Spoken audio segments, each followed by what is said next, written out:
Pagandahan ng airport ang usapan, nako, napag-iiwanan tayo dyan. Sa isang survey nga, pang-apat ang NAIA sa worst airport sa buong Asia. Lumamang lang tayo ng kaunti sa Kuwait, Kazakhstan at Saudi Arabia. Worst airport na nga, meron pa ngayong nakakadiring problema sa NAIA. Bukod sa mga surot, may naispatan ding daga sa airport. Gusto na yang paimbestigahan ng isang mambabatas. Narito ang report.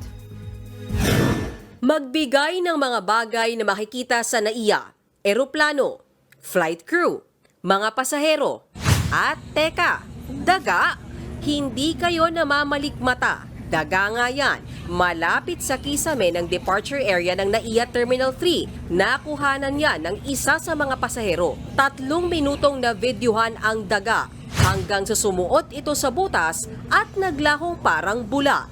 Nandiri ang ilang pasahero ng NAIA nang mapanood ang viral video na yan. It's a rat. Big rat. Mama mia. Ay, Diyos ko day. Nakakahiya. It's a shameful, no? Only in the Philippines. Ako mandidiri talaga ako kasi syempre, sino ba namang gustong may daga dito sa NAIA? Kasi alam naman natin ng Pilipino, malilinis. Tapos talagang puntahan ng turista. Nakakaya din sa mga foreigner na makakita ng may daga. Kung sa departure area merong daga, surot naman ang sumasalubong sa mga pasahero sa arrival area. Pinamugaran nila mapametal o ratan ng mga upuan. Ang mga umupo dyan, pantalang inabot, gaya ng pasaherong si Anageli Halili. Nakagat siya not once, but twice. Isa sa arrival area ng Terminal 3 at isa sa departure area naman sa Terminal 2. Kinakamot ko po siya pero ang sakit, sobra po kasing kate hanggang sa hindi ko po siya kaya, tumayo po ako. Tapos sabi nga po ng kapatid ko, baka daw po surot. Hanggang sa na-video na po niya, ayun po, surot nga po talaga siya. Inireport niya sa mga gwardya ng NAIA ang parehong insidente pero wala man lang daw nagsorry.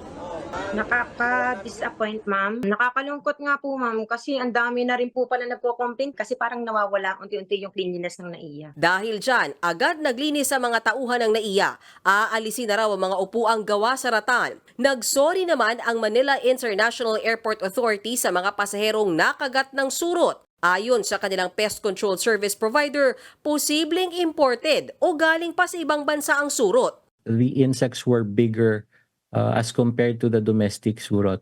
Again, we do not want to imply anything, no, that it's from a foreign source or whatnot, but that was the observation by our pest control service provider. Babayaran naman daw ng MIAA ang ginastos na pagpapagamot ng mga nakagat ng surot. E paano naman kakagatin ang turismo ng bansa kung may surot at daga sa airport? Mag-Holy Week break pa naman at idagdag pa ang maraming buwabiyahe para sa Taylor Swift concert sa Singapore. Isang mambabatas na ang nagbabalak maghain ng resolusyon sa Kamara para imbestigahan ang maintenance ng NAIA.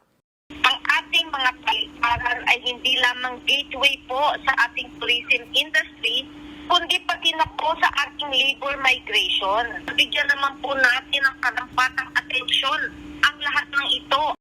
Si Senator Grace Poe naman na siyang chairperson ng Senate Committee on Public Services nababahala sa posibilidad na matakot at magdalawang isip na bumisita sa Pilipinas ang mga turista dahil sa mga surot at daga. Tiniyak naman ng MIAA na wala na ngayong surot sa airport. Sa Lunes naman, ipatatawag daw nila ang Pest Control Service Provider para imbestigahan ang naispatang daga. Mga kapatid, may Los Baños po. Huwag magpahuli sa mga balita at impormasyong dapat ninyong malaman. Para sa mas malawak na balitaan at diskusyon, mag-follow at mag-subscribe sa social media pages ng News 5.